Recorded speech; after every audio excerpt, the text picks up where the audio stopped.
Bismillahirrahmanirrahim. Alhamdulillahirrabbilalamin. Assalamualaikum warahmatullahi wabarakatuh. Waalaikumsalam warahmatullahi wabarakatuh. Alhamdulillahirrabbilalamin. Wabihi nasta'in wala umuri dunya waddin. Wassalatu wassalamu ala asrafil anbiya'i wal mursalin wa ala alihi wa sahbihi ajmain. Rabbi zidni ilma warzuqni fahma wal hikmah bisolihin. Ya kali. Masih dipancar luaskan dari Jalan Masjid Silaturahim nomor 36 Kalimanggis Cibubur. Inilah Radio Silaturahim untuk Islam yang satu, Indonesia bersatu. Apa kabar semua ikhwan dan akhwat dimanapun Anda berada? Mungkin ikhwan dan akhwat ada yang sedang persiapan berangkat haji. Mudah-mudahan Allah mabrurkan hajinya, Allah lancarkan perjalanannya, penuh dengan keberkahan dan kebaikan. Dan juga semoga semua ikhwan dan akhwat yang belum berkesempatan berangkat tahun ini, mudah-mudahan Allah kasih kita rezeki berangkat tahun depan ikhwan dan akhwat. Amin. Dengan caranya Allah ikhwan dan akhwat. Kalau kita ngikutin caranya kita mah capek. Ada belasan tahun, puluhan tahun kita harus daftar, harus nunggu lagi Ustaz. Kalau dengan caranya Allah, insya Allah tahun depan kita semua berangkat ikhwan dan akhwat. Yang kebetulan ikhwan dan akhwat sedang menonton siaran pada siang hari ini. Saya Muhammad Musalkaf kembali hadir menemani ikhwan dan akhwat pada hari ini, hari Selasa, bertepatan dengan tanggal 13 Zulqa'dah 1445. Bersama guru kita, Ustadz Fawaz. Assalamualaikum warahmatullahi wabarakatuh. Waalaikumsalam warahmatullahi wabarakatuh. Alhamdulillah. Sehat ya? Sehat. Muka antum berseri-seri, Ustadz. Gimana nggak berseri? Dapat info mau naik haji, Ustadz, insya Allah. Berangkat. Itu tadi antum bilang tadi, caranya Allah. Gimana, Ustadz? Sampai akhirnya antum tahu berangkat nih berapa lama sebelumnya? Enggak, baru 10 hari yang lalu lebih kurang. 10 hari yang lalu? Saya lagi malam-malam lagi ada kajian, ada orang telepon, gitu kan. Saya nggak angkat dong lagi haji kan. Akhirnya beliau nelfon orang rumah kita. Kemudian habis berapa haji, tadi ada Haji Fulan telepon gitu. Dia nanya, dia berangkat bawa jamaah, plus kemudian kuota busnya biasanya ya, udah penuh. Terus ada lagi 8 orang mau pergi. Tambahan, butuh mutawif gitu. Habis siap nggak nemenin gitu kan. Sampai ada bahasa rencananya gini, cuman fee-nya belum ketahuan berapa, gitu kan. Belum bisa janjiin, tapi tiket pulang, hotel, semua udah tersedia deh. Saya bilang kalau nggak ada fee-nya, tapi kalau mau perlu jajan, ada nggak? Saya bilang buat jajan kita makan semua. Makan udah tersedia dong, di hotel, di asrama ataupun di mana, di tenda. Maktab, tapi buat jajan kalau kita mau jajan, namanya kita di sana kan, mau ngeteh, mau ngopi, ada nggak? Ada dah itu mah, aman deh ya nggak? Itu, ya udah saya minta waktu besok pagi, jangan lama-lama jawabnya katanya. Besok pagi deh, malam ini saya mau istikharah dulu ya kan, sambil musyawarah sama abah, orang tua, walid, atau udah bismillah berangkat. Tapi itu dia bah, belum ada gambaran fee-nya nih, buat orang rumah kita nilaiin, anak-anak kan lumayan kan. Itu Allah atur deh. Ini udah panggil Allah Ta'ala, jangan tolak-tolak. Bah, bismillah, berangkat ya kita. Nggak mau apa-apa kita. 10 hari itu. Itu dia. Tahu belum lama dipanggil kemana? Ke kedutaan untuk biometrik kan. Oh udah deh. Hari ini nih, yang ngurusin Bang Farhan, mau balikin paspor ya. Artinya udah keluar. Udah kan? selesai. Udah selesai. Nggak lama. Cuma berapa hari doang. Iya. Subhanallah. Nah, itulah ikhwan dan akhwat, haji jalur undangan Allah. Undangan Allah. Bener-bener nggak ada yang bisa ngalangin, nggak ada yang bisa nebak. Nggak ada yang bisa nebak. Kemarin juga kita baca di satu berita tuh, real, ada jamaah dari Konsel Aljazair. Ketinggalan di bandara. Ketinggalan. Jamaahnya ketinggalan? Satu orang ketinggalan. Dia kamar mandi, kelamaan, karena udah masuk pesawat, semua terbang dari pesawatnya ke Jeddah. Ya Allah. Di atas pesawat nggak lama, pilot bilang kita harus turun lagi. Ada trouble di mesin. Balik lagi, jemput dia doang. Sampai di bawah, pesawat nggak ada apa-apa, dicek sama teknisi. Dia aja masuk? Masuk akhirnya, karena turun dulu kan. Mau cek apa namanya, cek mesin engine. Lagi, kurang tunggu. Ketemu dia lah. Nanti belum naik, itulah nanti naik ke sini, mohon sama Allah Ta'ala, jangan sampai nggak dipanggil. Berangkat lagi. Panggilan tuh lah. Masya Allah. Kalau nggak panggilan, dia orang ketinggalan nih, walaupun sampai bandara. Ya kan? Betul. Entah bagaimana caranya, Allah Ta'ala punya cara. Itulah panggilan Allah Subhanahu Wa Ta'ala. Iya. Indah benar. Dibikin tuh pilot nemuin indikator gangguan, padahal nggak ada gangguan apa-apa. Nggak ada apa-apa. Kemarin lagi selamatan wali musafar seorang jamaah, ada satu jamaah cerita, ya pergi haji ini gara-gara selalu ikut ratiban tahun lalu. Di mana ada tetangga saudara ratiban bahasa kita wali musafar. Kan baca ratibul hadat kan. Berdoa untuk orang yang mau pergi haji. Dia tiap di mana ada tetangga, teman, dia datang. Cuma berdoa, ya Allah mudah-mudahan gara-gara ngikut ratiban orang pergi haji, ngantar orang pergi haji, saya juga bisa pergi haji. Kalau duit mah nggak bakal gablek deh. Iya, nggak kekejar lah. Orang cuma guru ngaji kampung ya kan. Udah, tahu-tahu kemarin ada orang satu perlu punya tanah, tolong bantuin iklanin dong. Fee-nya Anda belum saya bilang deh, yang penting Anda iklan pasti itu fee lah. Kalau normalnya kan kalau maklar itu kan 2,5% Iya, kan, 2,5%. ya kan? Tahu-tahu laku. Kan ente anak bini pengen pergi haji nggak? Istri pengen pergi haji nggak? Wah pengen banget, nanya. Udah berdua pergi haji. Pergi haji. Masya Allah. Tuh, plus lagi. Masya Allah. Jadi fee-nya nggak kasih tahu. Walaupun normalnya 2,5%. Ini bukan 2,5% dong. Iya, udah nggak peduli fee lah dia lah. Apa itu? Iya. Tanah laku, pergi haji lah suami istri. Berangkat deh. Panggilan Allah Subhanahu Wa Taala. Masya Allah. Itulah gambarannya. Indah lah, pokoknya indah lah, kita nggak bisa bicara. Iya, iya. Jadi akhirnya ikhtiarnya juga nggak melulu tentang nabung materi, persiapan materi. Bukan itu rupanya kan? Iya. Karena Allah kan berfirman dalam Quran, Al-Hajju ashhurun ma'lumat, faman farada fihinal hajj. Ya kan? Faman farada fihinal hajj. Siapa orang yang sudah Allah tetapkan, fardukan, mustikan untuk berhaji, berangkatlah dia. Berangkat. Gitu kan? Sekalipun untuk kaidah umumnya, walillahi 'alan nasi hajjul baiti man istata'a ilaihi sabila. Tapi itu kan kaidah umum. Tapi kalau urusan Allah Ta'ala, tadi, faman farada fihinal hajj. Yang udah ketulis, tetap oleh Allah Ta'ala untuk, difardukan Allah Ta'ala untuk berangkat haji. Berangkatlah dia. Tinggal sempurnakan, watimul hajj wal umrata lillah. Fala rafatha wala fusuq wala jidala fil hajj. Dan seterusnya begitu. Subhanallah, indah. Iya, jadi yang haji-haji itu sebenarnya udah tercatat semuanya, Ustaz ya. Tinggal menunggu panggilan aja. Udah nyampe, berarti dah, itulah berangkat. panggilan berangkat. Berapa banyak orang yang punya duit, nggak ada panggilan. Betul. Punya keinginan, nggak ada panggilan. Udah berangkat, tahu-tahu nyangkut di jalan. Iya. Banyak kisah seperti itu. Betul. Ada kemarin yang udah berangkat saat udah sampai di Bandara Jeddah, tiba-tiba dia tuh dititipin orang Indonesia. Dititipin orang Indonesia obat saraf.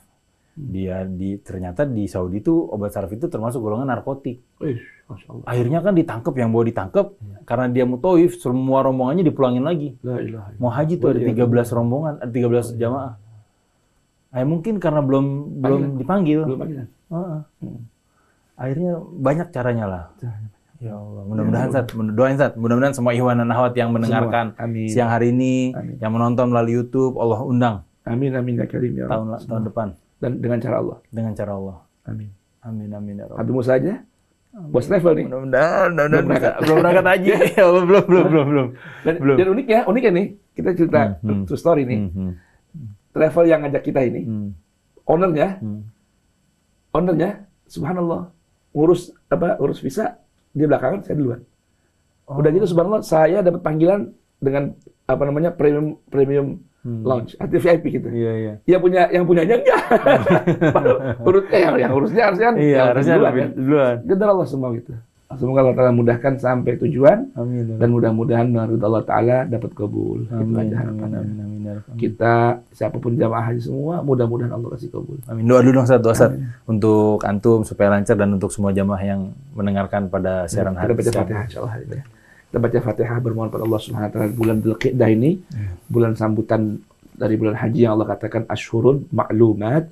Mudah-mudahan yang sudah ditetapkan oleh Allah Ta'ala menjadi tetamu Allah Tabaraka wa Ta'ala, semua bertamu dengan adab yang sempurna, dengan hati yang menghadap Allah Tabaraka wa Ta'ala, dan yang berangkat dengan membawa segala kekurangan, mudah-mudahan ditutupi oleh Allah kekurangannya, dan membawa kesalahan, dihapuskan kesalahan oleh Allah Subhanahu wa Ta'ala. Karena Allah Subhanahu wa Ta'ala hanya menerima orang-orang yang datang menghadap Allah Ta'ala dengan qalbun salim, dengan hati yang takwa pada Allah Subhanahu wa Ta'ala. Innama yataqabbalullah minal muttaqin. Dan mudah-mudahan Allah jadikan kita minal muttaqin. Yang belum tahun ini belum dapat panggilan, mudah-mudahan paling lambat tahun depan mendapatkan panggilan dari Allah Subhanahu wa Ta'ala, baik dengan hajinya ataupun umrahnya, disertai sahalah wal jamalah.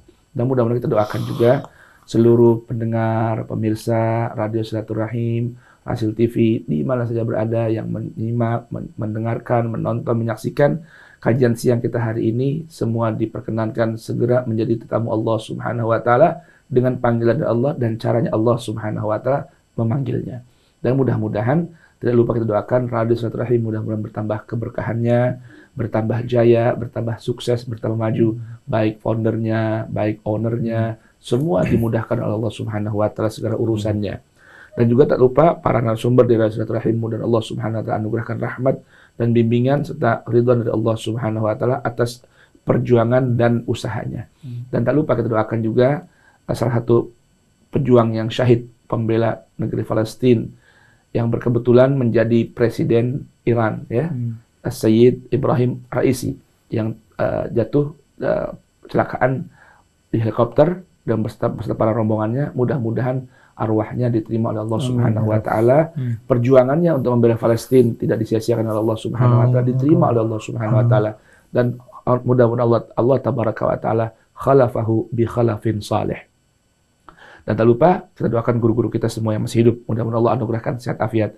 Khususnya guru kita Al-Ustaz Husain bin Hamid Al-Attas, Al-Ustaz Hamzah bin Attas Al-Attas, dan guru kami Al-Habib Umar bin Ahmad Al-Attas, Habib Abdurrahman bin Syekh Al-Attas, Abu Yaki Haji Ghazali Musannif, Abina Haji Muhammad Ihya Ulumuddin, guru-guru kami yang ada di luar negeri sana, di antaranya Al-Habib Umar bin Muhammad bin Salim bin Hafidh, Al-Habib Abu Bakar bin Muhammad Al-Faqih dari Batarim, kemudian Al-Habib Ahmad bin Muhammad Al-Maliki wa ikhwanih, Al-Habib Alawi bin Abbas Al-Maliki wa ikhwanih di Makkah Al-Mukarramah, Al-Habib Zain bin Ibrahim bin Sumaid, Syekh Fadil Salih As-Samirai, As-Sayyid Ali Mansur Al-Kayali, kemudian Dr. Adnan Ibrahim Al-Hasani. Mudah-mudahan senantiasa dibimbing oleh Allah, dijaga oleh Allah Subhanahu wa taala, dipanjangkan usianya fi khairin wa lutfin wa afiyah, dan seluruh pejuang dakwah Radio Silaturahim keluarga besar. Mudah-mudahan Allah anugerahkan keluasan rezeki dan kemudahan segala urusannya. Al-Fatihah. A'udzu billahi minasyaitonir rajim. Bismillahirrahmanirrahim. Alhamdulillahi rabbil alamin. Ar-Rahmanir Rahim. Maliki yaumiddin. Iyyaka na'budu wa iyyaka nasta'in. Ihdinas siratal mustaqim. Siratal ladzina an'amta 'alaihim ghairil maghdubi 'alaihim waladdallin. Rabbi ighfirli wa liwalidayya wa lil mu'minina amin. Mudah-mudahan semua doa-doa baiknya dikabulkan oleh Allah Subhanahu wa taala. Kita semua berangkat Ikhwan Nahwat haji tahun depan. Amin. Amin ya rabbal alamin. Ya Muhammad wa ala. Ada satu kalimat yang mungkin Ikhwan Nahwat sering kita dengar terutama di bulan-bulan setelah Ramadan. Minal aidin wal faidin. Banyak yang mengucapkan tapi lebih banyak lagi yang belum mengetahui maknanya, Ustaz. Gitu. Terutama ada satu kata di akhir faizin. Faizin. Kebetulan ini nama antum nih, Ustaz. Fauzan.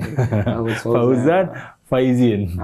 Nah, ternyata Ikhwan Nahwat menariknya, kata faizin ini banyak terdapat di dalam Al-Quran. Hari ini kita akan bahas lebih dalam. Sebenarnya apa sih ini faizin? Sehingga ketika tahun depan kita mengucapkan kepada orang lain, minal aidin wal faizin, kita sudah lebih paham maknanya. Dan ketika paham maknanya, kita bisa mengucapkan dari hati. Sehingga vibrasinya beda tuh, Ustaz. Ngucapin biasa sama ngucapin ketika tahu maknanya. Betul. Beda, auranya beda. Nah, sebenarnya apa itu faizin? Monggo, Ustaz.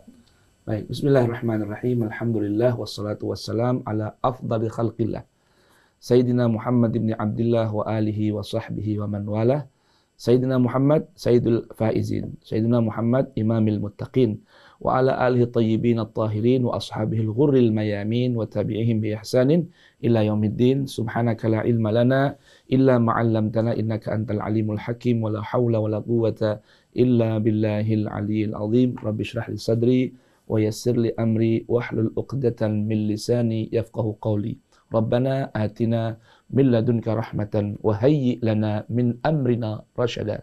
Rabbana zidna ilman hab lana hukman 'allimna min ladunka ilman tawaffana musliman wa alhiqna bis salihin walhamdulillahi rabbil alamin. Ikhwan dan akhwat, mustami'in mustami'at, musyahidin musyahidat rahimakumullah. Bil khusus yang ada di studio siang hari ini, Habiban al-Mahbub As-Sayyid Musa bin Ahmad Taufik Al-Kaf Ba'alawi Al-Husaini yang baru pulang dari Tarim. Insyaallah minal faizin juga nih, ya kan? Amin. Kan kalau ziarah di Tarim tuh dan ada doakan sa'idna id atainakum wa fuzna hina zurnakum. Kami bahagia rasanya, ya, ketika kami mendatangi kalian orang-orang saleh, ya. Wa fuzna, dan kami mendapatkan kemenangan hina zurnakum, tatkala kami menziarahi kalian. Antum bersama Said Isa yang biasanya menemani kita, tapi siang hari ini oleh kakandanya, ya, beliau katanya banyak program ya. Tapi nggak apa juga sih. Kalau perlu nih beberapa pertemuan ke depan bersama Said Musa. Kenapa? Beliau nih mau pindah ke Hadramut katanya. Mau ke Tarim, ya Allah. Faizin terus deh insya Allah sana. Kumpul bersama orang-orang faiz, ya kan ya. Berjumpa dengan orang yang faiz dan mudah-mudahan dengan itu semua ya menjadi faizin. Ada sebuah ungkapan, wallahi ma aflah man qad aflah illa bisuhbah au mulazamati man qad aflah. Atau kalau ungkapan kita di siang hari ini kita kiaskan dengan ungkapan ini, wallahi ma faza man qad faz illa bisuhbati wa mulazamati man qad faz. Enggaklah beruntung, enggaklah bisa orang mendapat kemenangan kecuali dengan seringnya bermulazamah, menjadi sahabat orang-orang yang beruntung. Tidak mungkin orang mendapatkan kemenangan kecuali sering nempel dengan orang-orang yang telah mendapatkan kemenangan. Itu ungkapan dalam bahasa Arab, ya kan? Nah, mudah-mudahan Said Musa beserta keluarga yang akan berhijrah ke sana. Ini bagian dari hijrah, nanti kita akan bahas ini. Orang yang berhijrah termasuk kalangan faizin. Nanti ada sini. Ya kan? Tema kita kan mengenal para faizin dan levelnya. Jadi orang faizin pun ada 3 level. Karena faizin kan secara terjemah artinya orang-orang yang menang. Artinya para pemenang sejati. Para pemenang sejati. Nah, para pemenang itu kan ada levelnya kan. Level 1, level 2, level 3. Itulah faizin. Yang paling top nih level yang mana, Ustaz? 3 atau 1? 1 dong. Oh, 1. Ya kan? Nanti ada sebutannya. Ada bocoran dikit ya, walaupun nanti kita akan bahas lebih dalam. Ada disebut al-faizin bil fauzil mubin. Ada al-faizin bil fauzil kabir. Ada al-faizin bil fauzil azim. Kita akan bahas. Sebelumnya kita bahas dulu kan al-faizin tadi. Tadi kan antum sampaikan bahwasanya vibrasinya beda nih ketika orang mengucapkan minal aidin wal faizin. Kalau orang nggak paham ya cuma sekedar melakukan doang. Doain minal aidin wal faizin, minal aidin wal faizin. Atau sambil nyanyi minal aidin wal faizin. Ya, Allah lahir dan batin. Tapi kita nggak tahu tuh artinya. Al-aidin artinya kembali dalam kesucian. Setelah kita mencuci jiwa kita dengan ibadah siyam dan qiyam, serta tentunya dengan tilawatil Quran di bulan Ramadan, Allah kembalikan kita menjadi suci, diampuni dosanya. Dalam sebuah ungkapan riwayat, ghafarallahu min dzambihi ma taqaddama wa ma ta'akhkhar. Allah akan ampuni, berikan ampunan dosa yang sudah lewat dan yang akan datang. Nah, tentunya kalau orang mendapatkan kembali dalam kesucian, itu layak disebut dengan faizin. Para pemenang dong. Menang melawan hawa nafsu, menang melalui ujian, itu disebut dengan faizin. Nah, lalu siapakah yang disebut dengan para faizin? Dalam definisi atau pengenalan Al-Quran itu. Dalam Al-Quran kata faizun atau faizin ini terdapat pada 4 ayat. Yang pertama dalam Al-Quran surah At-Taubah ayat ke-20. Yang kedua Quran surah Al-Mu'minun ayat 111. Yang ketiga Quran surah An-Nur ayat ke-52. Dan yang keempat Quran suratul Hasyr ayat ke-20. Saya ulang. At-Taubah ayat 20. Al-Mu'minun 111 ayat 111. Yang kedua An-Nur 52 ayat 62 dan terakhir Quran suratul Hasyr ayat ke-20. Itulah di 4 ayat tersebut Allah jelaskan, perkenalkan ya, detailkan penjelasan tentang siapa yang dimaksud dengan al-faizin. Mudah-mudahan dengan kita mau merenungkan Al-Quran tentang siapakah mereka para faizin, mudah-mudahan tergerak hati kita untuk mau mengamalkan, melakukan satu amalan yang dipesankan Al-Quran, yang nanti buah amal itu Allah akan berikan label kepada kita sebagai para faizun atau para faizin. Kita buka terlebih dahulu Al-Quran surah At-Taubah ayat ke-20, 19 dan 20. Nah. Allah Subhanahu wa taala berfirman di ayat ke-19 dan ayat ke-20 dari Quran surah At-Taubah. Apa kata Allah? Ba'da an a'udzu billahi as-sami'il 'alim minasy syaithanir rajim. أجعلتم سقاية الحاج وعمارة المسجد الحرام كمن آمن بالله واليوم الآخر وجاهد في سبيل الله la yastawuna 'indallah wallahu la yahdil qaumadh zalimin alladzina amanu wa hajaru wa jahadu fi sabilillahi bi amwalihim wa anfusihim a'zamu darajatan 'indallah wa ulaika humul faizun.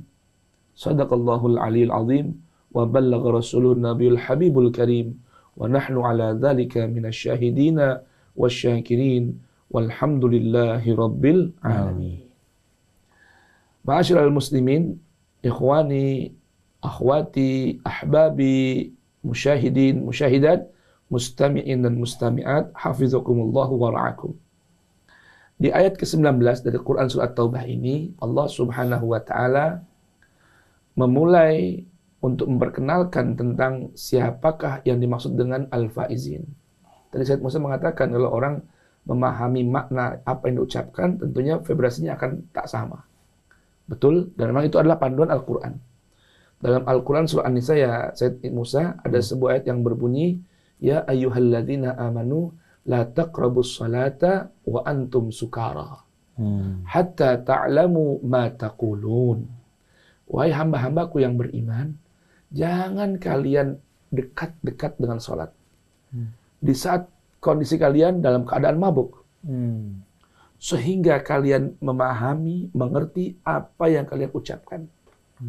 Tentunya kan konteks kekinian mungkin boleh kita katakan ketika ada riwayat asbabun nuzul, ini turun pada para sahabat-sahabat yang masih saat itu belum diharamkan dengan total mengkonsumsi miras. Jadi masih ada dari mereka ketika sebelum sholat masih mengkonsumsi miras, kemudian sholat dalam keadaan mabuk. Anggaplah itu sebuah riwayat yang bisa kita terima. Tapi tentunya konteks kekinian, ayat ini nggak akan berlaku. Lalu apa yang dimaksud dengan ayat jangan mendekati sholat ketika kalian sedang mabuk? Arti kondisi mabuk itu kan mereka tidak sadar apa yang mereka ucapkan dan mereka lakukan. Maka Allah katakan, hatta ta'lamu ma taqulun. Sehingga kalian mengerti apa yang kalian ucapkan dalam sholat.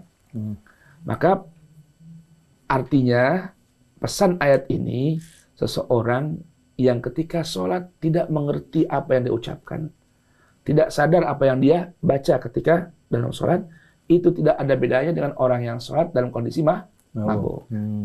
Maka wajar tadi antum Said Musa mengatakan, kalau orang mengucapkan minal a'idin wal faizin, ketika dia sadar, mengerti apa yang diucapkan, maka getarannya tidak akan sama dengan orang yang tidak mengerti. Karena itu merupakan doa.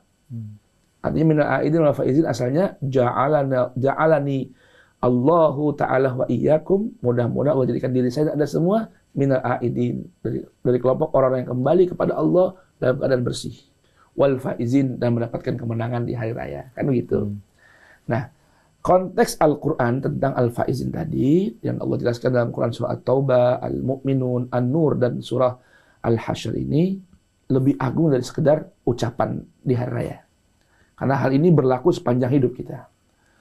Nah, Allah Subhanahu wa Ta'ala memberikan sebuah perbandingan untuk merubah, memperbaiki mindset, cara berpikir seseorang tentang satu perbuatan yang secara lahiriah itu baik. Dan ada lagi bandingan perbuatan baik itu yang lebih baik dari ini dan tidak bisa disamakan antara keduanya. Apa itu? Tadi konteksnya pas di bulan haji ya. Kata Allah Subhanahu wa Ta'ala, aja'altum siqayatal haji wa imaratil masjidil haram. Wahai hambaku sekalian, apakah kalian akan menjadikan project, saya katakan project ya, karena memang sekarang realnya ini menjadi sebuah project yang menghasilkan uang, ya kan? Yang asalnya sekedar pelayanan jasa kepada para tetamu Baitullah, sekarang menjadi sebuah project. Dan itu real kan? Ya kan?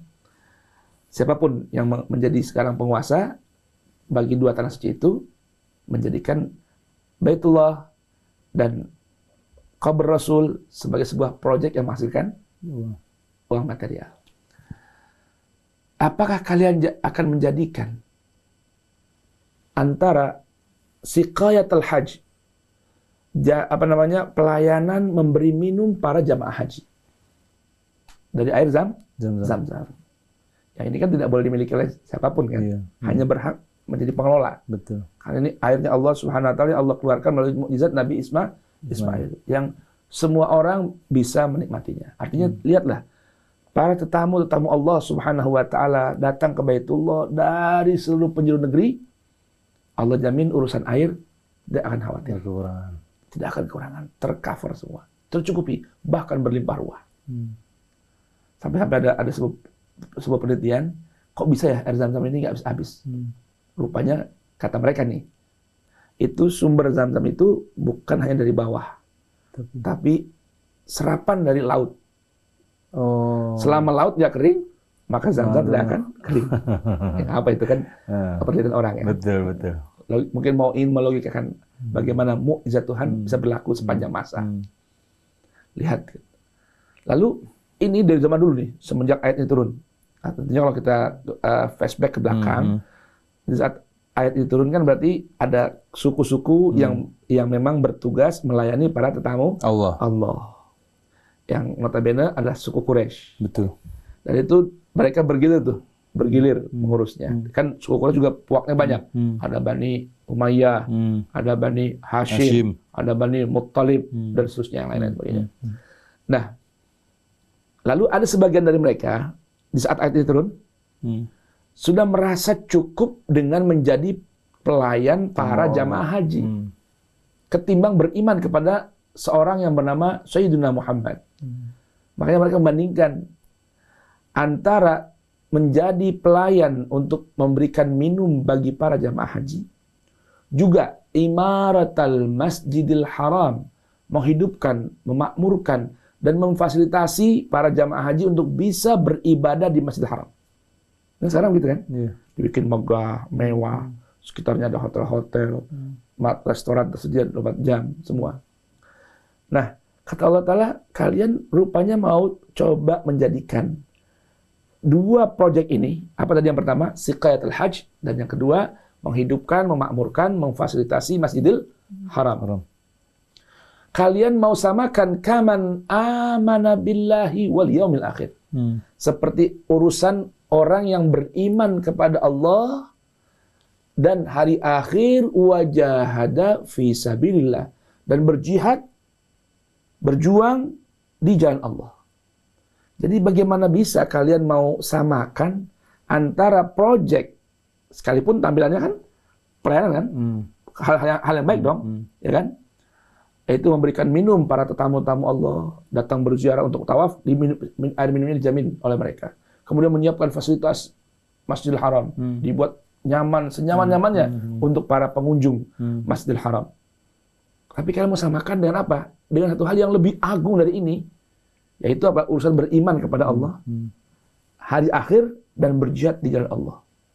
Jadi udahlah, aku nggak usah beriman kepada Muhammad dan risalah yang dibawa oleh Muhammad. Aku nggak perlu beriman kepada hari akhir. Aku nggak perlu ikut berjihad di jalan Tuhannya Muhammad. Kami cukup menjadi pelayan tamu-tamu Allah. Oh, berarti zaman dulu tuh yang menjadi pelayan di area Ka'bah tuh banyak yang belum Muslim, Ustaz? Belum. Makanya makanya ada ayat ini turun. Jadi merasa pede, udah cukup ini aja deh. Lu mau beriman, ibarat kata orang Betawi bilang, ya udah ikuti Muhammad. Gue cukup ini aja deh. Kata Allah Ta'ala, la yastawuna indallah. Nggak bisa sama di sisi Allah Ta'ala. Jangan samakan itu, nggak bisa samakan. Apa namanya? Nggak apple to apple. Ya kan? Nggak bisa dong.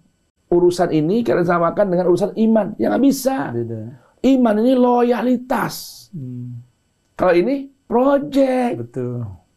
Betul ya? Betul. Karena mereka juga dapat faedah. Betul. Kalau kita bicara situasi dunia perpolitikan saat ini, lihat bagaimana. Dulu ada beberapa negara Islam di organisasi OKI meminta pengelolaan dua tanah suci ini dipegang oleh OKI. Negara yang sekarang menguasai dua tanah suci ini, yaitu kebetulan saat ini namanya rezim Al Saud, tetap mendapatkan bagian, ya, Tapi ada haknya yang harus diberikan kepada umat Islam. Karena ini milik umat Islam. Kalau perlu nanti dihitung bagaimana gratisin lah kalau perlu, ibaratnya. Nggak mau dong. Karena berkurang kan? Karena berkurang.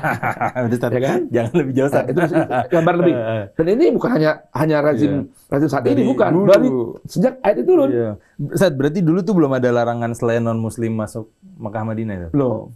Masih siapa aja masih. Karena ini kan berziarah ke Baitullah ini kan ajaran Nabi Ibrahim kan.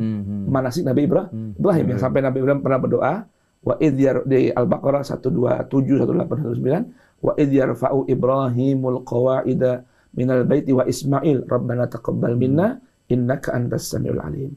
Rabbana waj'alna muslimaini laka wa min dzurriyyatina ummatan muslimah wa arina manasikana Nah, jadi yang dari dulu pengelolanya dikuasai oleh anak turun Ibrahim. Tapi tamu Allah dari manapun, ya, semua datang ke sana. Boleh. Nah, kebetulan saat itu turun yang menguasai non-muslim. Bukan, yang menguasai pengelolaannya ini suku Quraisy yang belum beriman, ya kan, dari kaum musyrikin itu. Nah, mereka ketika keluarga mereka yang bernama Muhammad bin Abdullah bin Abdul Muttalib ibn Hashim, dan Hashim kan bagian dari suku Quraisy juga, melayangkan sebuah ajaran, menawarkan sebuah ajaran, yaitu keimanan yang berarti loyalitas kepada Allah Ta'ala, mereka nggak mau menerimanya. Mereka merasa menjadi pengelola tanah suci dan Zamzam cukup. Ini amalan yang besar. Oh, beda dong. La yastauna indallah. Nggak bisa sama. Betul. Karena ini project, ini loyalitas. Iman arti kan loyalitas.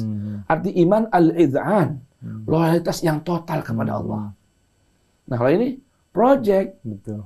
Sekarang memang dikuasai oleh penguasa Ali Saud. Kita nggak tahu nanti masa akan datang. Iya. Nah, pun akan jadi model begini juga. Karena ini proyek yang nggak ada habisnya. Betul. Ya kan? Proyek yang nggak ada habisnya. Yang lain boleh ada habis. Ini nggak ada habisnya nih. Betul. Nah, namun hal ini tidak boleh disamakan dengan urusan iman kepada Allah dan hari akhir serta jihad dengan Allah Ta'ala. Nah, kata Allah Subhanahu Wa Ta'ala, la yastauna indallah. Tidak akan sama di sisi Allah Tabaraka wa Ta'ala dua perkara yang berbeda ini. Nah, Allah Subhanahu Wa Ta'ala sampai mengingatkan, bila ada orang yang mau menyamakan antara urusan iman dengan proyek pelayanan ini, ya, proyek pelayanan, makanya kan rajanya disebut Khadimul Haramain, pelayan dua tanah suci. Nah, tapi pelayan mendapatkan keuntungan. Di mana pelayan kan biasanya yang berikan uangnya kan majikannya. Nah, ini enggak, pelayan mendapatkan fee, keuntungan yang besar dari situ. Maka bisa bersamakan, kata Allah Ta'ala. Nah, kalau ada orang yang mau menyamakan antara dua perkara ini, itulah orang yang zalim, kata Allah Ta'ala. Zalim kepada Allah Ta'ala, zalim kepada ayat-ayat Allah Subhanahu Wa Ta'ala. Dan ingat, orang yang zalim itu adalah di antara 6 golongan manusia yang Allah tidak akan berikan bimbingan yang sempurna. Di dalam Al-Quran, ya Said Musa, ada beberapa ayat yang menjelaskan tentang 6 golongan manusia. Di antaranya zalimin, fasikin, kafirin, kadzab, kemudian kafar, ya, dan seterusnya. Ada 6 golongan itu yang Allah beritahukan, Allah la yahdihim. Allah tidak akan memberikan hidayah dan bimbingan yang khusus kepada mereka. Karena kita paham bahwasanya yang namanya hidayah Allah itu ada dua level, ya. Ada yang bersifat umum, yang didefinisikan dengan idahul haq, atau idah tariqil haq, menjelaskan tentang jalan kebenaran. Adanya pengajian, adanya radio, dakwah seperti ini, adanya masjid, adanya pesantren, itu bagian dari itu idahul haq, hidayah yang bersifat dalalah, petunjuk yang mengarahkan kepada kebenaran. Ada lagi level kedua, walaupun nanti dirinci ada 3 level lagi di bawah itu, disebut dengan hidayah taufik atau hidayat irsyad. Bimbingan yang khusus. Pertama, pertolongan untuk dapat menerima kebenaran itu. Jadi ketika ada kebenaran disampaikan, datang di hadapannya, ada sekelilingnya pengajian, ada sekelilingnya, ada radio dakwah seperti ini, orang nggak milih radio dakwah. Lebih milih lagu-lagu yang bisa melekatkan dia dari Allah. Dia nggak milih Al-Quran, milih yang lain. Itu namanya dapat hidayah, tapi nggak disambut oleh dirinya. Jadi mendapatkan hidayah dalalah, tidak mendapatkan hidayah taufik. Ya. Nah, level kedua itu hidayah taufik. Apa itu? Pertolongan dari Allah untuk satu, menerima hidayah itu. Kedua, pertolongan dari Allah levelnya nih, irsyad. Yaitu hidayah yang isinya pertolongan untuk mau mengikuti. Jadi pertama mau menerima, kedua mau mengikuti. Yang ketiga mampu menikmati lezatnya hidayah iman tadi. Makanya disebut dengan ungkapan riwayat hadis namanya halawatal iman. Ya kan? Orang yang mampu dzaqa halawatal iman. Ada kisahnya tuh. Sahabat yang bernama Sayyidina Mu'adz bin Jabal. Jadi Sayyidina Mu'adz bin Jabal ini pernah dipuji oleh Rasulullah bukan di hadapannya, di kalangan sahabat-sahabat yang lain. Ente mau tahu nggak siapa gambaran sosok penghuni surga? Siapa ya Rasulullah? Sahabat itu kalau mau diberikan begitu pelajaran gitu tuh pasti semangat banget. Itu Mu'adz bin Jabal. Ajib. Orang Yaman datang kemari. Kita yang bersama Rasul di sini, tamu ada di luar nih, datang. Sayyidina Mu'adz bin Jabal dari Yaman. Dari Yaman, dari Taiz. Nanti antum kalau ke sana pasti harus sana, Habib. Usahakan. Ya, itu ada masjidnya. Kotanya di mana? Taiz, daerah dingin. Yaman Utara. Oh. Itu ada masjidnya, Masjid Sayyidina Mu'adz bin Jabal. Dan ada makamnya di situ. Dari Hadramaut berapa jam? Jauh. Jauh, Habib. Cuman sampai sana puas, karena hawanya di Hadramaut kan. Oke, doan gitu kali Ustaz ya. Lebih lagi. Kan masih lembah Hadramaut yang panas. Ini utara, dingin sejuk. Oh, Masya Allah. Iya. Nah, itu Sayyidina Mu'adz bin Jabal. Sahabat ketika diinformasikan begini, sahabat Rasul ini kan yang mendidik Rasulullah nih. Sahabat besar, sahabiqul awalun, muhajirin, ansar, nggak ada yang iri, nggak ada. Malah penasaran. Ada muncul namanya ghibthah. Penasaran apa sih amal dia nih? Sampai Rasul gambarkan ini salah satu sosok penghuni surga. Tanya dong sama Mu'adz bin Jabal. Ya kan? Mu'adz, kita mau tahu nih. Ya kan? Dikerumunin itu. Ente punya amalan apa ente? Sampai Rasul bilang, kalau mau tahu sosok penghuni surga, lihat ente. Apa ya? Punya amalan apa sih? Enggak, coba kasih tahu. Ente punya amalan apa? Yang apa Rasulullah kasih kabar kayak gitu tuh. Sebentar, anak pikir-pikir apa ya? Anak punya apa? Sama, soal seperti itu. Oh, cuma satu hal. Yang anak ingat ya, semua itu maksudnya. Rasulullah kasih beritahukan. Saya selalu hadir di Masjid Rasul sebelum Bilal memandangkan azan. Oh. Itu saya ingat. Ajib. Tapi yang lain juga ada kayak begitu. Ya mungkin tapi nggak ada sugestinya. Saya ini berangkat dari apa? Dari sebuah keyakinan bahwa seorang hamba akan lebih dicinta oleh tuannya, dimuliakan oleh majikannya, saat dia siap sedia di hadapan tuannya sebelum tuannya berteriak-teriak memanggilnya. Oh, Masya Allah. Nah, sama dong. Iya. Bilang, hayya 'alas shalah. Itu udah dipanggil. Panggil namanya. Panggil azan, tinggalin semua kerjaan. Berangkat ke masjid. Itu kan biasa dong itu. Kalau ini saya membiasakan ada di masjid sebelum bilang naik ke atas, manggil-manggil orang untuk sholat. Ajib. Itu doang ya. Itu filosofinya. Masya Allah. Sampai-sampai mereka lapor lagi pada Rasulullah. Gini cerita tadi habis kumpul sama Mu'adz. Naam, kata Rasulullah. Iya. Oh, itu amalannya Ustaz, ternyata. Itu amalannya. Bahkan bahasa Rasulullah, kalau orang udah sampai level seperti itu, siap sedia di hadapan tuannya sebelum tuannya memanggilnya, ya kan? Artinya ada poin sendiri dong. Ketimbang, Fulan, sini, siap. Nah, sama ketika mana Fulan udah ada siap. Siap Tuhan, apa yang diperlukan? Siap sedia, ya kan? Nah, kata Rasulullah, innahu rajulun dzaqa halawatal iman. Itu seorang laki-laki yang sudah mencicipi manisnya iman. Tuh, itu bagian dari level hidayah.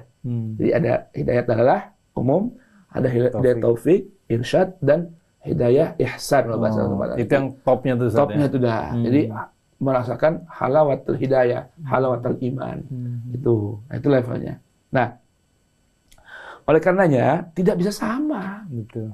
Nggak bisa sama antara project tadi yang masih bisa ada kecampur dengan duniawi dengan urusan loyalitas kepada Allah dan hari akhir. Dan subhanallah ya, kalau kita mau lihat nih, kumpulkan ayat-ayat yang ada penjelasan iman kepada Allah, mesti disandingkan dengan iman hari akhir. Apa sih maksudnya? Ini sebuah pesan dari Al-Quran melalui kalam Allah yang suci tadi, bahwa ciri orang yang loyal kepada Allah, obsesinya adalah hari akhir. Bukan kenikmatan yang sementara. Kalaupun dapat itu semua di dunia, itu bonus dari Allah Ta'ala, bukan keinginan dia. Dia hanya punya obsesi hari akhir.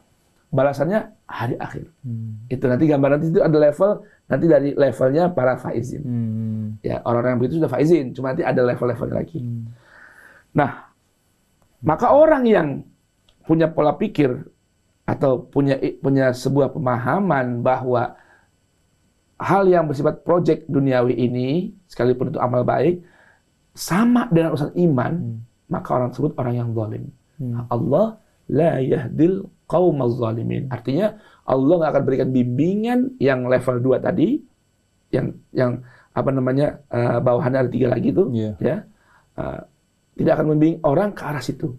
Kalau orang itu berlaku zalim terhadap Allah dan ayat-ayatnya. Bahkan Said Musa, kalau kita buka Al-Quran, ada kata kuncinya nih. Keywordnya, faman azlamu waman azlamu. Nanti buka di Al-Quran itu, bisa ada. Kalau kita belum bisa nyari di Qurannya, cari Google, klik faman azlamu atau man azlamu. Akan keluar di Al-Quran, ada ulang berapa kali. Itu ayat yang menunjukkan tentang ciri atau tipikal orang yang paling zalim di antara orang yang zalim. Jadi ada orang zalim nih. Ada lagi yang paling zalim. Siapa itu orang paling zalim rupanya? Seperti tadi orang faizin ada levelnya. Ini orang zalim juga ada levelnya. Ada orang yang paling zalim di antara orang yang zalim. Siapa itu? Kalau kita kumpulkan ayat-ayat Al-Quran tentang siapakah yang dimaksud dengan orang yang paling zalim, rupanya adalah orang yang paling zalim kepada Allah. Haji. Emang ada orang zalim kepada Allah Ta'ala? Bisa Siapa emang? yang berani itu? Saya berani. Rupanya yang dimaksudkan Allah Ta'ala dengan orang yang paling zalim terhadap Allah adalah orang-orang yang zalim terhadap ayat-ayat Allah, terhadap kalamnya Allah. Dia tidak tempatkan itu ayat Allah sebagai imam. Yang harusnya kan, kata Rasulullah dalam sebuah riwayat hadis, Al-Quran, kalamullah, berisikan ayat-ayat pada Allah Ta'ala, layaknya jadi buat kita jadi imam buat kehidupan kita. Kita jadi makmumnya. Kemana dia mengarahkan kita ikut. Jangan melanggar aturannya. Jangan melanggar keinginan Al-Quran. Jadi kan Al-Quran imam. Bahkan dalam sebuah ungkapan Nabi, ya, dari sebuah riwayat hadis, man ja'alal Quran imamahu. Siapa orang yang menjadikan Al-Quran sebagai imam dalam hidupnya, imam dalam gerak-gerik hidupnya, kehidupannya, qadahu ilal jannah. Quran akan nuntun dia masuk ke dalam surga. Wa man ja'alal Quran khalfahu au mutawwa'an li hawahu saqahu ilan nar. Siapa orang yang menjadikan Al-Quran diletakkan di belakang punggungnya. Ini makanya kadang-kadang nih sumpah jabatan perlu diganti di posisinya. Karena orang kalau pejabat lagi sumpah kan di mana Al-Qurannya? Di belakang kan? Oh iya, bukan depan. Dia baca. Iya. Saya berjanji di atas. Saya bersumpah. Ada juga yang di atas. Di belakang taruhnya. Jadi ini bertahan aku di belakang punggungnya. Iya, harusnya depan. Depan harusnya nih, atau sampingnya depan itu kan, samping depannya. Kata Nabi, siapa yang meletakkan Al-Quran di belakang punggungnya. Jadi maksudnya Al-Quran jadi makmum, dia jadi imam. Au mutawwa'an li hawa. Quran digiring sesuai opininya. Saqahu ilan nar. Karena Quran di belakang, Quran akan dorong dia, menjerumuskan dia terjerembab masuk ke dalam yang api neraka. Nah itu gambarannya itu. Iya. Makanya bentuk penghormatan Quran kan kalau orang kita, terutama orang tua kita kan, sampai Quran tuh nggak boleh ditaruh sejajar sama kaki, harus di atas. Sampai naruh kitab pun buku bacaan kita Quran di atas dulu. Betul. Nggak boleh di bawah. Nggak boleh di belakang buku. Gitu. Nggak boleh. Itu saking jaganya kehormatan Al-Quran. Diambil cium dulu, ya kan? Dibawa dengan sopan santun, nggak boleh seperti membawa tas atau tentengan yang lainnya. Kemarin sempat viral video, Ustaz. Sumpah Al-Quran, tapi Al-Qurannya ditaruh di kaki. Iya, orang Indonesia tuh, Ustaz. Demi berjanji pada istrinya nggak boleh berselingkuh. Ya Allah, astagfirullahaladzim. Itu kan termasuk terhadap pelecehan Al-Quran, Ustaz ya? Namanya pelecehan terhadap muqaddasat. Hal-hal yang disucikan oleh manusia. Mudah-mudahan sih orang itu karena nggak ngerti aja kali. Demi sama istrinya. Iya, ya Allah. Bersumpah nggak akan berselingkuh. Tapi kalau bahkan orang-orang yang berilmu sekarang, Ustaz, yang tanda petik berilmunya menyimpang, menggunakan Al-Quran sesuai dengan kepentingannya tuh. Jadi tafsirnya dimodifikasi sesuai dengan kepentingannya kan tuh soalnya juga bahasa riwayat hadis tadi mutawwa'an li hawa. Jadi Al-Quran digiring sesuai opini dia. Betul. Bukan dia yang ikut Al-Quran, tapi Al-Quran digiring sesuai opini dia. Bukan menjadikan Al-Quran telah ukur kebenaran, namun dia jadikan Al-Quran pembenaran bagi dirinya. Jadi sudah punya background pilihan, ya Al-Quran cari yang mana yang sesuai. Kadang dipotong-potong ya, Ustaz. Itulah puncak kezaliman. Faman adlamu waman adlamu. Orang yang paling zalim, orang yang mendustakan Al-Quran, berbohong sama Al-Quran, atau menjadi Al-Quran sebagai opini mindset berpikirnya. Na'udzubillah. Itu maksud dari ayat 16 dari Quran surah At-Taubah, wallahu la yahdil qaumal zalimin. Ada pertanyaan gini, Ustaz. Banyak pertanyaan di kalangan masyarakat kita tuh, apakah boleh kita belajar Quran sendiri tanpa guru? Nah, akan seperti apa tuh Ustaz kalau belajar Quran sendiri? Jadi baca Al-Quran sendiri, kemudian menerjemahkan sendiri, terus mengira-ngira, oh maksud terjemahannya tuh ini, maksud terjemahannya tuh itu. Masya Allah, tabarakallah. Jadi pertama, kita nggak mungkin bisa belajar Al-Quran tanpa guru. Kenapa? Karena pada prakteknya, Rasul itu belajar kepada Jibril. Karena betul nggak? Nah, tapi yang memberikan pemahaman dan kemampuan untuk mampu memahami, membaca, memahami kandungan Al-Quran adalah Allah Tabaraka wa Ta'ala. Mana dalilnya? Quran surah Ar-Rahman. Allah Subhanahu wa Ta'ala berfirman, Bismillahirrahmanirrahim, Ar-Rahmanu 'allamal Quran.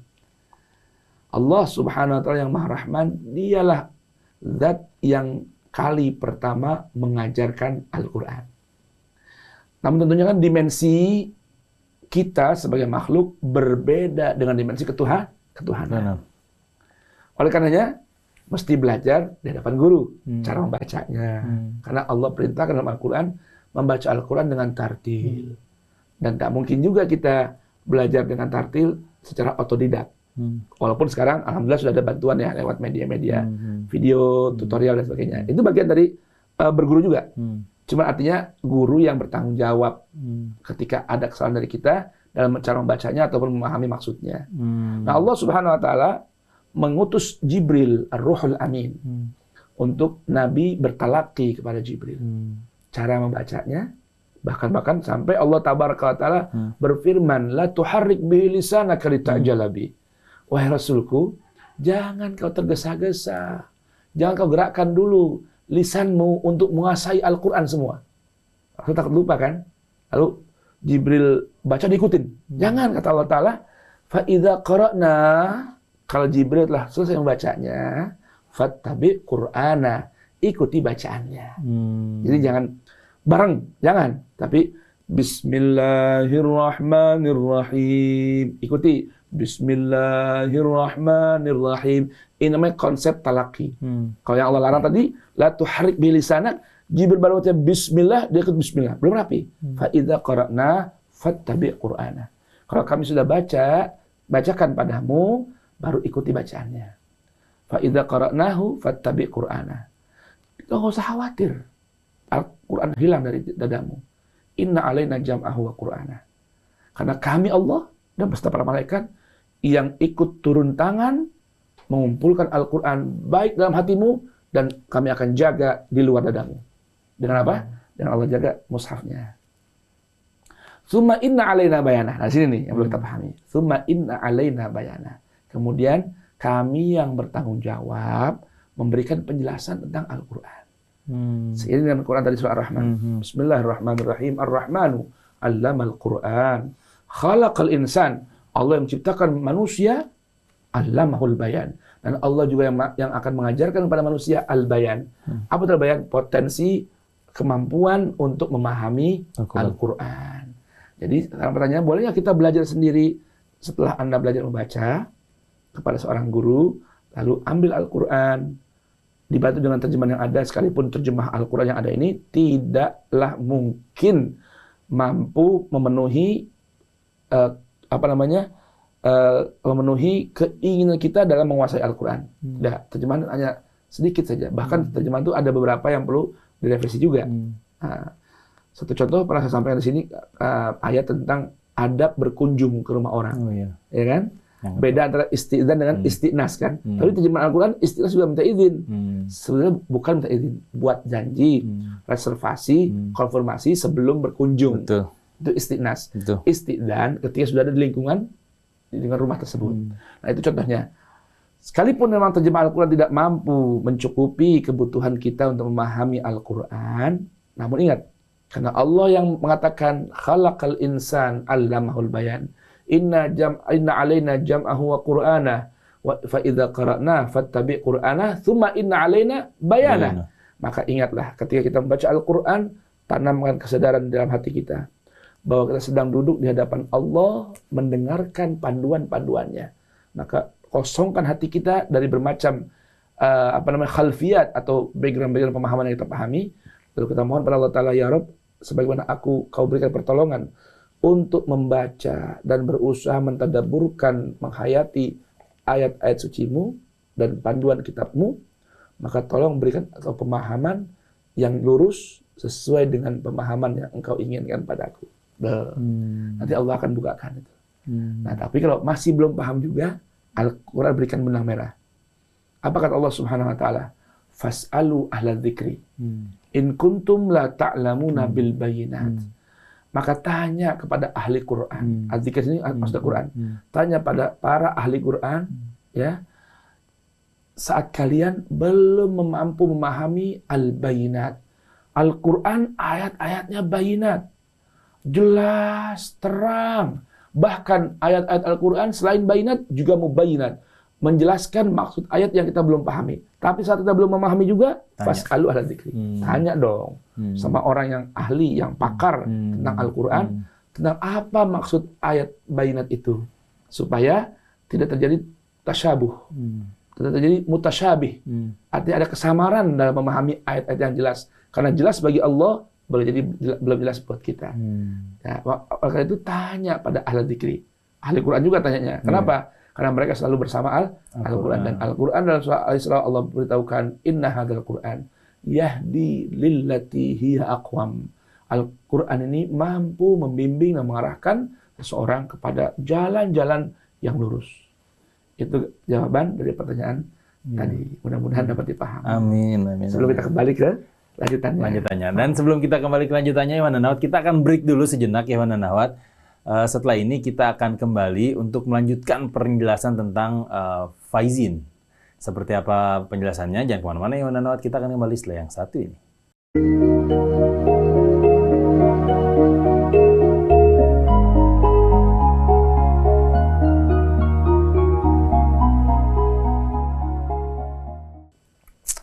Emang paling enak siang-siang minum kopi makan buah pohon. Itu kopi NDP ini, Masya Allah nih. Jazakallah khair nih, siapa yang bawain kopi ini, ya Allah. Makan buah pohon. Makan buah pohon makin berkah deh, insya Allah. Amin, ya Rabb, amin, ya Rabb. Iwan dan Nahwat, walaupun Habib, afwan Habib, ini ada yang kurang, Habib, sebenarnya. Apa tuh, Ustaz? Singkongnya dengan iya, sama pisang goreng. Singkong sama pisang goreng BP tuh dahsyat. Selanjutnya, Ustaz, selanjutnya. Insya Allah deh, selanjutnya. Iwan dan Nahwat semua, kita masih berada di Tausiah Siang bersama guru kita, Ustaz Fawaz Fauzan. Siang hari ini kita lagi membahas tentang faizin atau pemenang. Kan kita nih pengen, paling nggak kalau bukan kita yang jadi faizin, keturunan-keturunan kita lah. Amin, ya Rabbi. Jadi pemenang, baik di dunia, apalagi nanti di akhirat. Nah, hari ini kita lagi bahas faizin. Nanti episode mendatang, kita juga akan bahas ternyata faizin itu ada tingkatan-tingkatannya. Levelnya. Betul. Ada di surat At-Taubah ayat 20 sebenarnya, Iwan dan Nahwat. Tadi sebagai pembuka ayat 19. Ternyata pembahasannya ayat 19 luar biasa, Masya Allah. Anda juga baru tahu tuh, ternyata pengelola Masjidil Haram sudah ada di Al-Quran. Sudah ada. Itu kan sampai hari ini dibisnisin. Sampai hari ini. Bahkan kemarin ada salah satu ucapan tokoh yang lumayan kontroversial bahwa nggak boleh ngambil zam-zam di masjid dibawa keluar. Iya, sampai ada gitu tuh. Ada begitu kan. Padahal kan di Al-Quran sudah jelas nih. Bahwa memang itu Allah jamin minum tuh nggak akan kekurangan. Iya. Berarti boleh, Ustaz ya? Boleh dong. Boleh dong. Dan sekarang kalau kita lihat botol zam-zam itu kan tulisannya Project Fulan. Iya. Bukan punya si Fulan itu. Iya. Beliau mengelola saja. Betul, gitu kan? betul. Betul. Nah, ada banyak hal-hal lainnya yang ternyata sudah dibahas di Al-Quran, Iwan dan Nahwat. Nah, terkait faizin sebenarnya ada di ayat 20. Nah, ini starting point nih. Siapa mereka para faizin? Allah Subhanahu wa taala berikan definisi bahwa al-faizin itu mereka yang melakukan 3 perkara ini. Yang pertama, alladzina amanu, orang-orang yang bersikap loyal kepada Allah. Yang kedua, wahajaru, yang siap berhijrah. Berhijrah secara bahasa artinya berpindah dari satu zona ke zona yang lain, satu tempat ke tempat yang lain, dari satu keadaan kepada keadaan yang lain. Tujuannya mencari kondisi yang lebih baik, zona yang lebih nyaman, ya kan? Tempat yang lebih tentram. Contohnya nih, yang akan dilakukan oleh Habibana Musa nih. Amin ya. Ya kan? Beliau berniat berhijrah loh. Mendengar dari mana? Dari Cibubur yang hijau royo-royo kayak gini nih. Dari MBP. Pindah kemana? Hadramut. Coba itu. Bukan tempat tujuan. Beliau yang saya dengar, mudah-mudahan betul, beliau akan bawa keluarganya, anak-anaknya untuk mencari lingkungan yang lebih baik. Di Hadramut ini kan dikenal dengan, memang secara fisik lingkungannya ya nggak lebih bagus di Cibubur lah, ya nggak? Nyaman apa semua. Di sana gersang, panasnya bisa sampai 45 derajat Celcius. Mati lampu setiap hari. Mati lampu tiap hari, jangan tanya, ya Allah musim panas lagi, mati lampu mulu. Ya kan, bagaimana hawanya tuh? Bayangin aja Pak, roti taruh depan rumah setengah jam jadi kerupuk. Jadi garing. Jadi garing. Jadi kita tuh kalau di sana begitu, Bib. Ya kan? Makan siang enaknya apa nih? Ada sambal, bikin sambal kan? Nggak ada kerupuknya. Oh, roti yang tipis-tipis yang kayak piring tuh, ya kan? Hubus, kita buka, taruhin atasnya sambal. Jadi opak. Bener. Setengah jam makan pakai nasi, enak banget. Ya. Coba itu, ya kan? Nah, itu gambaran Hadramut. Panas, tapi subhanallah, mudah-mudahan niat antum sesuai apa Allah gambarkan Al-Quran. Wahajaru. Artinya berpindah dari satu kondisi, dari satu lingkungan ke lingkungan yang lain. Tujuannya untuk mendekatkan diri kepada Allah Subhanahu Wa Taala. Itu yang dimaksud dengan hijrah secara hakiki. Pindah dari zona keburukan, mencari zona kebaikan. Dari zona jauh dari Allah, mendekat kepada Allah. Jadi yang pertama, orang yang mau beriman kepada Allah artinya bersikap loyal, tunduk secara total kepada Allah. Karena kan sejati orang mukmin itu Allah gambarkan dalam Quran surah Al-Ahzab, ya. Kalau tidak salah ayat ke-36, ya, atau 56, Allah berfirman, "Ma kana lil mu'minin wala mu'minah idza qadallahu wa rasuluhu amran an yakuna lahumul khiyaratu min amrihim." Coba kalau cek ini ayat 36 apa 56 ya. Iya, baik. Surahnya surah 33 ya. Apa surah Al-Ahzab ya maksudnya. Ayatnya 36 atau 56 coba tolong dicek. Baik. Allah berfirman, "Makana limu'minin wala mu'minah." Tidaklah layak disebut orang beriman, baik laki-laki maupun perempuan. Ayat 36 Ustaz. Ayat 36 kan? Wa makana lil mu'minin Wa makana limu'minin wala mu'minah. wala mu'minah. Idza qadallah, apabila Allah telah menetapkan satu keputusan, wa rasuluhu, dan Rasul telah membacakan risalah itu, pesan itu, ketetapan itu, an yakuna lahumul khiyaratu min amrihim. Lalu orang beriman itu mencari opsi lain, ya, yang sesuai dengan keinginan mereka. Tidak sesuai dengan ketetapan Allah. Itu bukan ciri orang beriman. Baik laki-laki maupun perempuan. Dan orang tersebut dianggap orang yang durhaka kepada Allah. Sedangkan waman ya'sillaha wa rasulahu faqad dhalla dhalalan mubina. Maka seorang yang beriman adalah orang yang siap loyalitas diberikan secara total hanya kepada Allah tabaraka wa taala. Yang kedua, orang yang berhijrah tadi berpindah. Konteks ayat ini tentunya orang berhijrah dari mana? Dari Mekah pindah ke Yathrib. Itu kalau kita ceritakan, saat itu kota Makkah itu kan kota perdagangan kan. Semua serba tersedia, fasilitasnya lengkap. Yathrib itu sebutannya Yathrib, kota yang negeri yang apek, negeri yang apes. Setelah Nabi berpindah menjadi negeri yang madani, sebutlah kota Madinah. Artinya madani kan, beradab, susun, rapi dan lain sebagainya. Sebelumnya sebutannya Yathrib. Yathrib asal katanya apa, Ustaz? Apek atau apes. Oh, makanya banyak wabah dulu ya, Ustaz. Banyak wabah, ya kan? Logikanya ngapain pindah dari sini ke sana? Itu ujian iman loh. Disebutlah orang yang berpindah ke sana muhajir. Berhijrah dari zona yang secara tampak lahiriah nyaman pindah ke Yathrib. Tapi ini karena panggilan iman, mereka memilih berangkat. Makanya orang yang beriman kepada Allah dan keimanan dibuktikan dengan mau berhijrah, ya, berhijrah ke tempat yang Allah perintahkan. Ya kan? Sampai ada sebuah ungkapan, ada sebuah riwayat, Nabi mengungkapkan saking cintanya kepada Makkah. Katanya, "Wahai Makkah, demi Tuhan, engkau negeri yang paling aku cinta. Andaikan aku tidak diperintahkan oleh Allah untuk pindah ke sana, ke Yathrib, aku tidak akan pindah dari negeri ini. Apapun keadaannya." Saking cinta. Makkah sudah, Masya Allah gitu kan, negeri yang maju. Inilah tantangan dalam berhijrah. Maka orang beriman dibuktikan keimanannya dengan diantaranya apa? Mau berhijrah. menuju Allah. Dan yang ketiga, wajahadu, dan siap berjuang. Fi sabilillah, di jalan Allah. Berjuang di jalan Allah. Ini ada kata perjuangan, artinya mengeluarkan segala potensi yang ia miliki di jalan Allah. Di antara potensi yang paling mahal apa? Allah katakan, bi amwalihim, potensi harta. Wa anfusihim, potensinya nyawa. Jiwa, harta dan jiwa. Nah, urutannya pertama harta dulu. Ada orang punya harta, nggak berani berjuang dengan hartanya. Dia kalau nyawa dibeliin, harta jangan. Anak bini nungguin. Ini tidak termasuk orang yang disebut dengan mujahid fi sabilillah.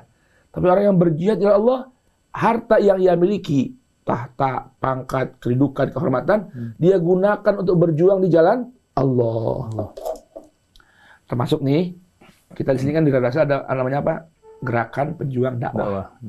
Ini menyampaikan dakwah-dakwah Quran dan pelajaran seputar baginda Rasulullah melalui kanal YouTube, melalui gelombang AM 729 kan perlu dana, Bib.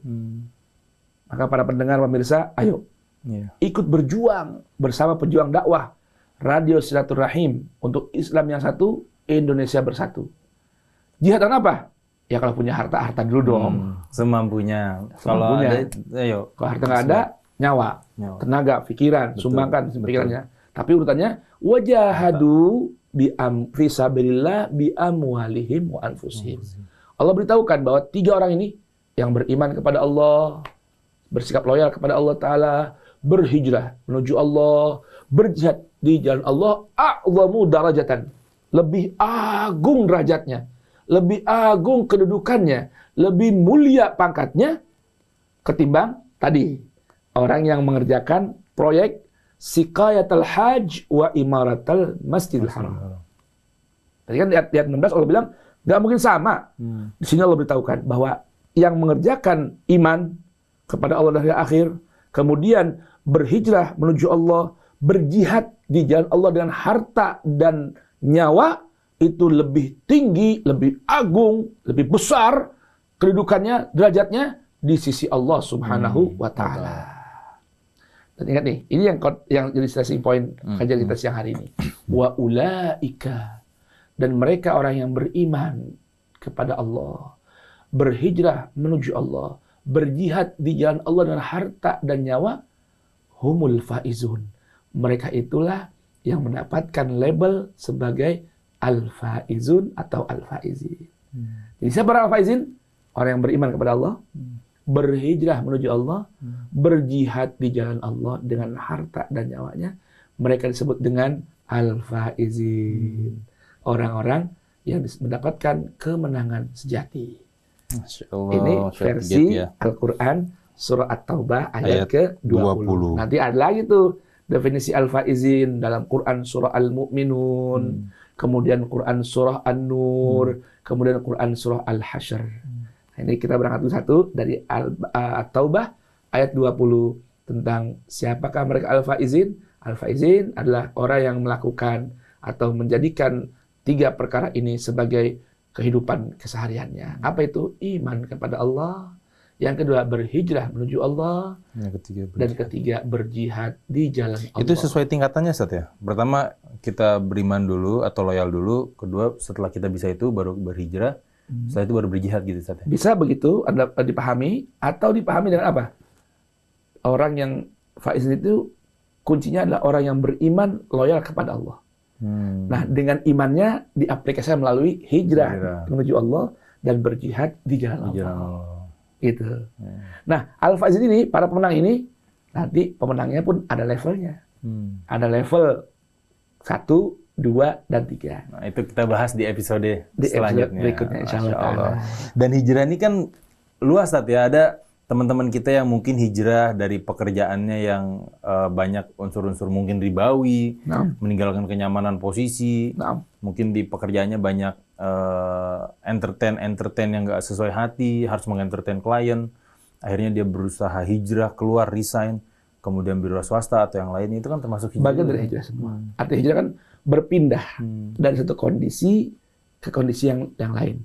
Apa kondisi dari kondisi yang buruk kepada yang baik, dari yang baik kepada yang lebih baik, dari maksiat kepada taat, dari jauh menjadi dekat kepada Allah. Semua terangkum dalam kata hijrah. Orangnya disebut dengan muhajir. Kan Nabi Lut pernah mengatakan, inni muhajirun ila rabbi. Ya kan? Inni muhajirun ila rabbi. Aku berhijrah menuju Tuhan. Iya, Masya Allah.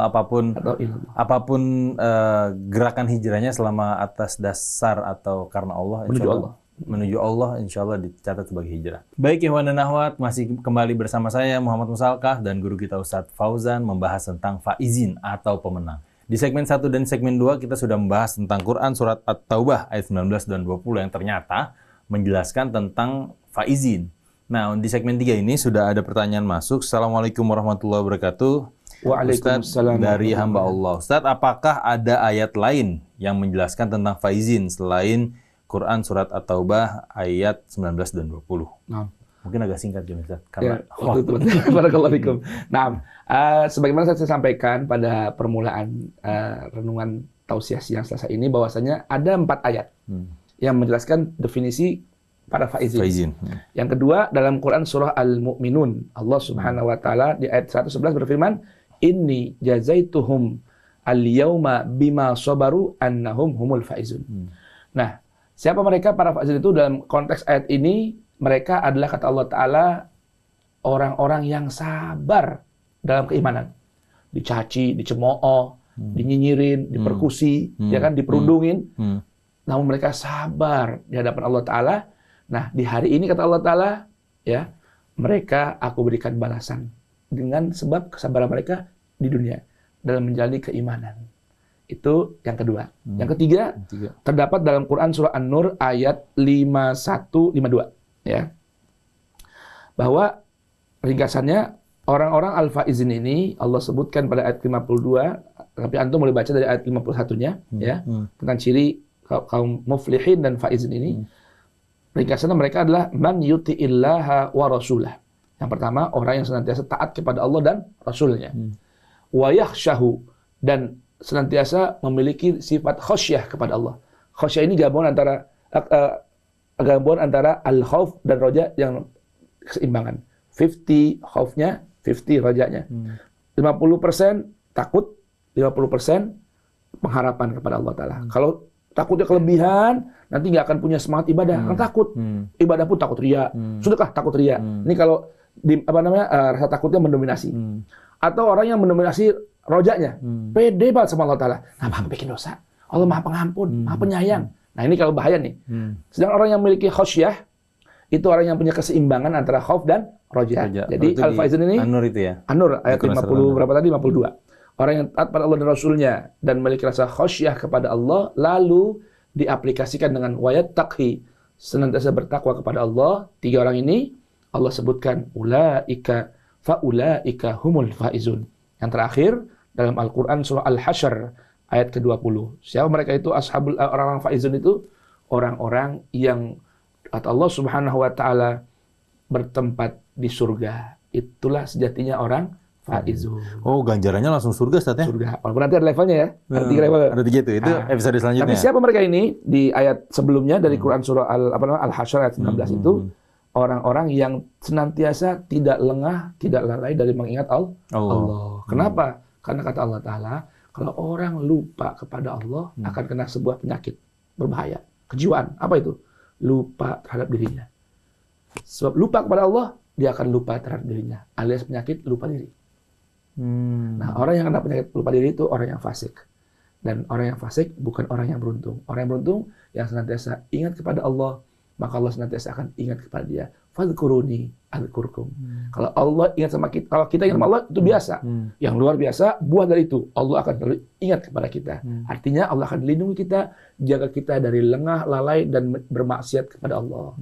Sebab apa? Sebab buah dari senantiasa mengingat Allah. Dan orang yang senantiasa ingat kepada Allah di akhirat itu akan mendapatkan surga, dan mereka lah disebut dengan faizin. Jadi jawabannya itu At-Taubah 20, Al-Mu'minun 111, An-Nur 52, dan Al-Hasyr 20. Itu semua 4 ayat ya, definisi tentang para faizin. Mudah-mudahan Allah jadikan kita kaum yang faizin. Amin. Sekalipun di part kedua kita akan renungkan tentang levelnya para faizin. Insya Masya Allah. Allah. Karena memang ganjarannya surga, Iwan dan Nawat. Nah. Surga loh. Nggak main-main loh, surga loh. Pertanyaan terakhir Ustadz, karena memang keterbatasan waktu. Assalamualaikum warahmatullahi wabarakatuh, Ustadz Fawad. Waalaikumsalam warahmatullahi wabarakatuh. Ustadz Afwan, bagaimana cara kita menyikapi orang-orang yang sekarang mengikuti tren hijrah, namun untuk tujuan menaikkan engagement atau publisitasnya dia? Oh, jadi maksudnya gini, Ustadz. Kan sekarang banyak nih orang-orang yang hijrah tuh tujuannya buat biar Instagramnya naik, sosial medianya, hingga akhirnya nanti dia punya banyak followers, akhirnya punya banyak kemudahan karena banyak followers. Jadi tujuan hijrahnya tuh bukan karena Allah, tapi tujuan hijrahnya karena keperluan-keperluan duniawi. Itu maksud pertanyaannya, Ustaz. Bagaimana cara kita jawabannya? Ada sebuah warning dari sebuah hadis Nabi Muhammad. Ya, kalau tidak salah, hadis ini diriwayatkan daripada sahabat Umar ibn Khattab. Kisah seorang disebut dengan julukan ini Muhajir Ummu Qais. Muhajir Ummu Qais. Jadi ketika tadi itu ada perintah untuk berhijrah meninggalkan Mekah ke mana? Ke Madinah. Yathrib. Ya, ke Yathrib itu yang sekarang jadi kota Madinah. Ada seorang laki-laki yang jatuh hati kepada seorang perempuan namanya Ummu Qais. Oh, orang Yathrib. Oh, enggak, orang Mekah. Oh, orang Mekah nih. Si Ummu Qais orang Mekah, si laki-laki juga orang Mekah. Gitu kan. Dia termasuk orang tadi yang tidak mau berhijrah. Cuma gara-gara Ummu Qais berhijrah, dia ikut berhijrah juga.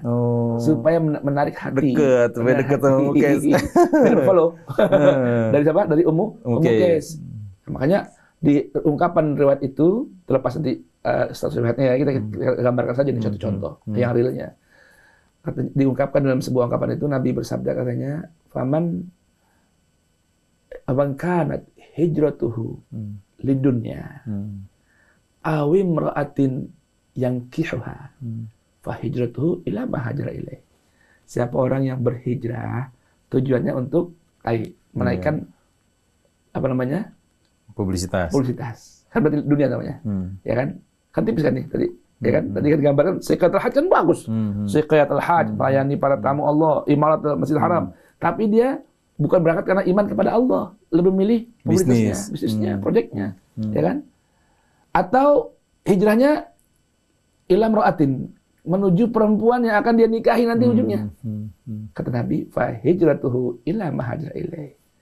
Hijrahnya cuma sampai itu doang, nggak sampai kepada Allah Ta'ala. Jadi disebut dengan alladzina amanu wa hajaru, hijrahnya ilallah, bukan ila dunya yusibuha aw imra'atin yankihuha. Kalau tujuan itu, hijrahnya cuma sampai situ aja, dan belum itu dapat. Belum itu dah dapat. Tapi kalau orang yang hijrahnya karena Allah, ya, menuju Allah, akhiratnya dia akan raih, dunianya akan didapat juga seiring sedang berjalan. Ibaratnya kalau orang nanam padi, rumput akan ngikut. Nanam rumput nggak bakal dapat padi. Iya. Gitu gambarannya. Itu jawabannya. Mudah-mudahan ya Allah benar.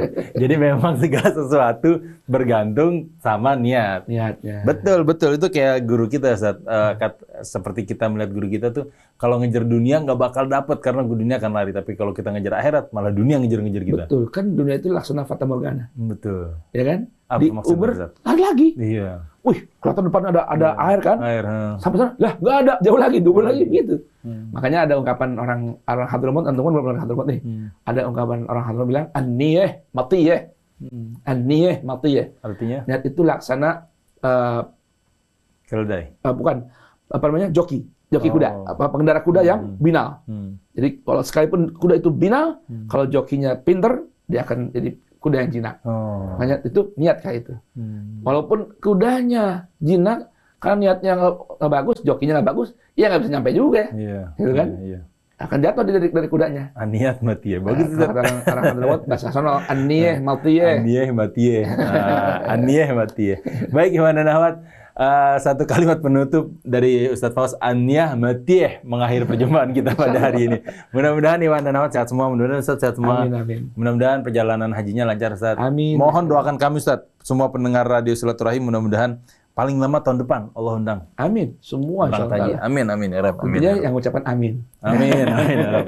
Dan juga mendengarkan siaran pada siang hari ini. Amin. Sekali lagi terima kasih banyak Ustaz. Terima kasih banyak Mas Atep di meja operator. Juga terima kasih semua Iwan dan Ahwat yang sudah menyimak siaran tausiah siang 1 jam setengah ke belakang. Subhanakallahumma bihamdika asyhadu an la ilaha illa anta astaghfiruka wa atubu ilaik. Wabillahi taufik wal hidayah. Wassalamualaikum warahmatullahi wabarakatuh.